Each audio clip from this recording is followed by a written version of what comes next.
Hi guys, in this video I'm going to continue speaking about Mark chapter 6. In the last video we covered verses 30 through 34 and talked about how important it is to know your season and what season you're in and how to operate in it. And in this video we're going to be covering the rest of that story of feeding the 5,000, which kind of more covers the miracle in depth, and that's going to be from verses 35 through 44. And I hope in this story that you get some new insight on how to properly deal with problems that come about in your life. So we're going to go ahead and jump in and read the whole passage right from the front, and then we'll dig into it piece by piece, and I'll share with you guys what I have gotten from it. And I'll be reading from the CSB version, and you can feel free to follow along in whatever version you would like to read. When it grew late, his disciples approached him and said, "This place is deserted, and it is already late. Send them away so that they can go into the surrounding countryside and villages to buy themselves something to eat." "You give them something to eat," he responded.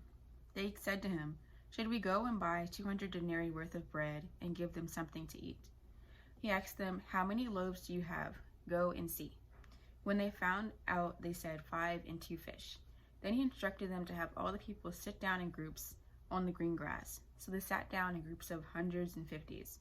He took the 5 loaves and the 2 fish, and looking up to heaven, he blessed and broke the loaves. He kept giving them to his disciples to set before the people. He also divided the 2 fish among them all. Everyone ate and was satisfied. They picked up 12 baskets full of bread and fish. Now those who had eaten the loaves were 5,000 men. So, well-known story. You probably have heard this before, and I know I have in Sunday school and sermons and a lot of things.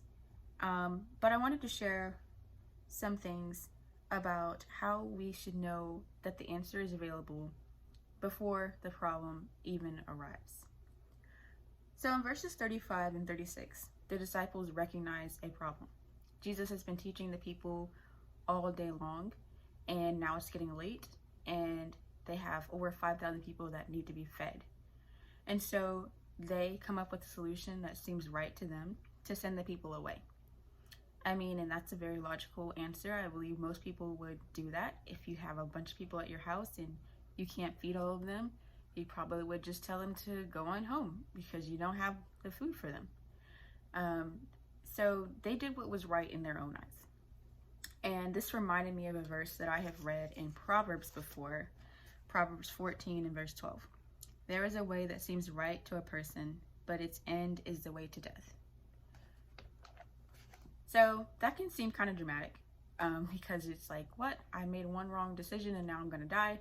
No, I'm not saying that. I'm just saying a lot of times we do things that look good in the beginning, and ultimately they don't end up well, or they don't end up benefiting us.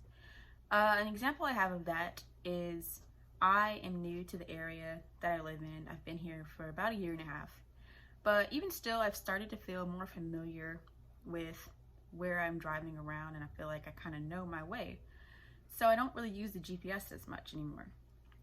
But I was going to a newer place. I knew the area that it was in. I just didn't know exactly how to get there. So I put it into the GPS.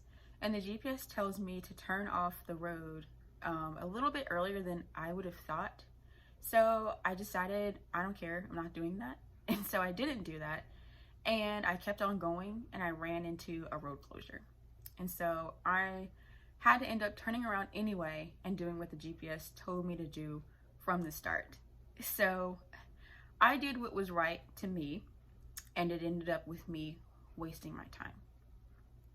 And so that was a small instance. It was a small consequence. But if we get into the habit of doing things that seem right to us, when those bigger things happen that have bigger consequences, we can have a lot worse things happening to us. So it's great to get into the habit of seeking God in everything, even in the small things that seem very inconsequential. So I wondered about the disciples. They've been living with Jesus forever. Or not forever, but they've been living with Jesus for quite some time, seeing him do great things, seeing him have solutions to every problem.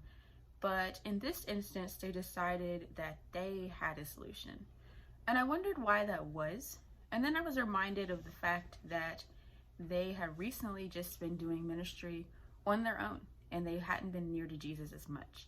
And they're just now coming back to being in close fellowship with him like they usually were. And so a lot of times we do the same thing. When we feel like we're far away from God, we feel like we have to figure out our own problems on our own. We can't seek him because we don't feel like he's close to us. But we need to be reminded that Jesus is always near to us. And it is promised to us all throughout the Bible. One of my favorite verses to be reminded of this is Deuteronomy 31 and verse 8. So I'll read that really quick. The Lord is the one who will go before you. He will be with you. He will not leave you or abandon you. Do not be afraid or discouraged. So this is not a suggestion in any way. This is a promise that God will be with us, that he goes before us, and that he will not leave us or abandon us. So every problem that we have is really an opportunity to seek Jesus and have an answer from the one who holds all knowledge. When I was driving to this new place, I had the opportunity to listen to the GPS that knows more than me, that can see that there's a road closure ahead that I don't know about, but I decided to not. We have a chance to talk to the one who knows all, but we have to decide if we're going to seek out him or seek to do what is right in our own eyes. And a really helpful way that I have been trying to start doing to be more mindful of God's power in my life is just realizing that he is the source of everything that I have. So what does that mean? Basically, the ability for me to even sit here and talk with you guys is because God is enabling me to do that. There are people in this world who cannot speak, who cannot look at cameras, who cannot do a lot of the things that we just do every single day, and we don't even think about it. But if we become more mindful of the power that God is giving us and enabling us to have just in the small things, when those larger things come, we will just run to him all the more, because we know and we are becoming more we're recognizing his presence in our lives a lot more. So be more mindful of Jesus being near to you, because he is always near to you and he promises to never leave us. Okay, so we're going to continue with Mark 6 verses 37 and 38. In these verses, we'll see the disciples are bringing their solution that they have to Jesus. They present him with the fact that they need to send these people away. That's the only thing that makes sense to them. And a lot of times we do that with God. We act as though we're coming to God, asking him for his help, but really we're just bringing forward to him things that we have already decided that we're going to do. And we're just hoping that he's going to put his stamp of approval on it and help us make those things happen in the way that we think that it should. And Jesus did not give them that solution. He presents them with another thing. He tells them, you are going to give them something to eat. So that doesn't make sense to the disciples, because they've already made up in their minds that it doesn't make sense for them to be able to feed the people. And so they try to start logicking out how they can do this. How is this going to work? So they think, okay, are we going to have to buy 200 days worth of food for the people? I interpret this to be pretty much just a sarcastic response, because obviously they did not have 200 days worth of food or worth of money to get food for the people. And so this was just them trying to, I would imagine it was just them trying to show to Jesus that this was impossible, that it didn't make sense.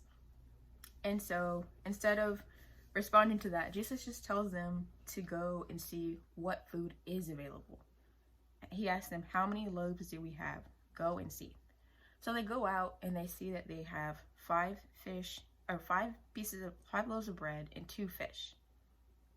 And a lot of times when we are faced with an impossible thing, when we have a problem before us and it does not make sense to us, it is not the time for us to try to figure out how to solve the whole thing. Sometimes we just need to bring what we have and do what we can do, and trust that God is going to do the part that he can only do. So we know that the disciples, they brought forth this bread and this fish. That alone was not going to be enough. But they were still partnering with God and doing the things that were needed to make this miracle come to pass. So in verses 39 through 41, they are being given further instruction. And it tells them to instruct the people to sit down in groups on the grass. And he takes the bread and the fish and he blesses it and breaks it out and gives them to the disciples so that they can set this food before the people. So we see here that the disciples are starting to follow what Jesus is telling them to do. And I imagine in this moment that they're still confused.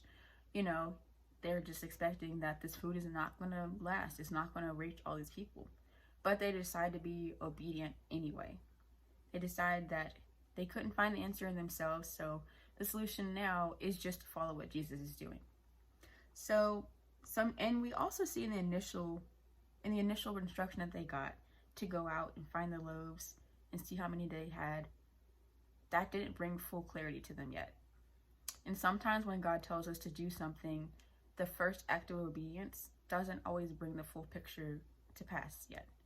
That does not give us license to not follow it, but it could happen.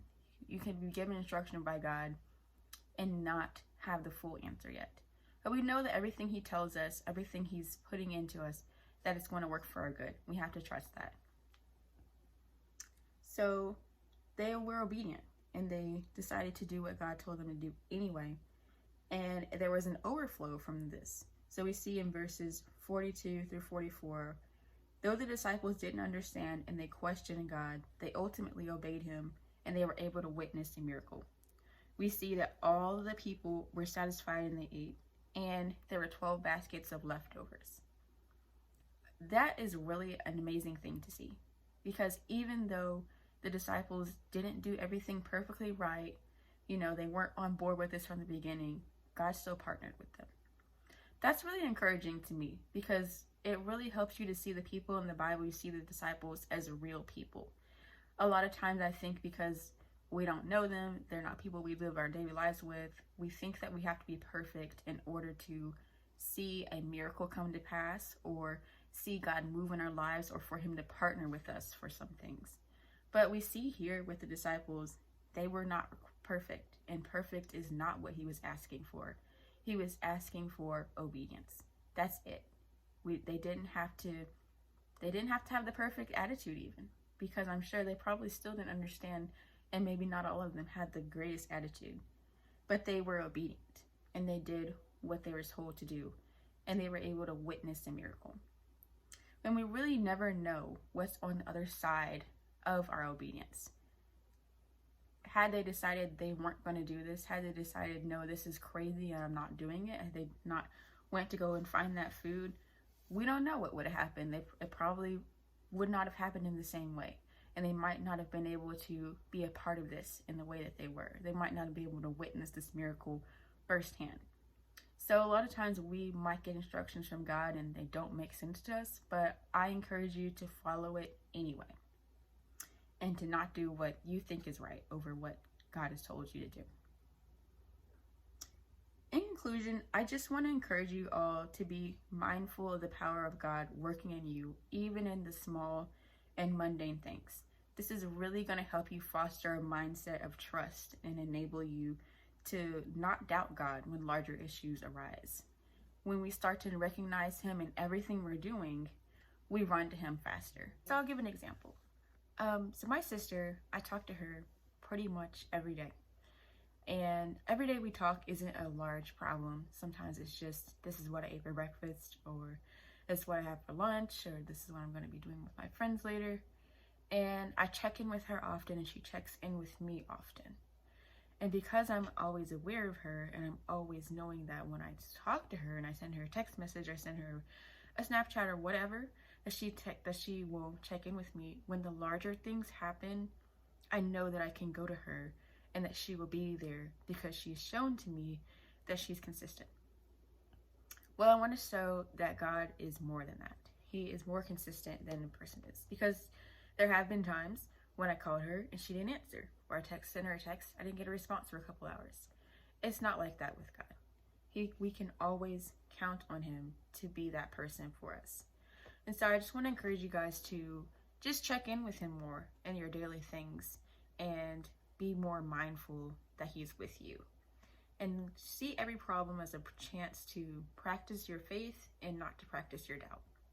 So final question, you can answer this in the comments below, or you can just answer it on your own if you'd like to do that instead. What is an area of your life where you can begin to be more mindful of God's presence and power?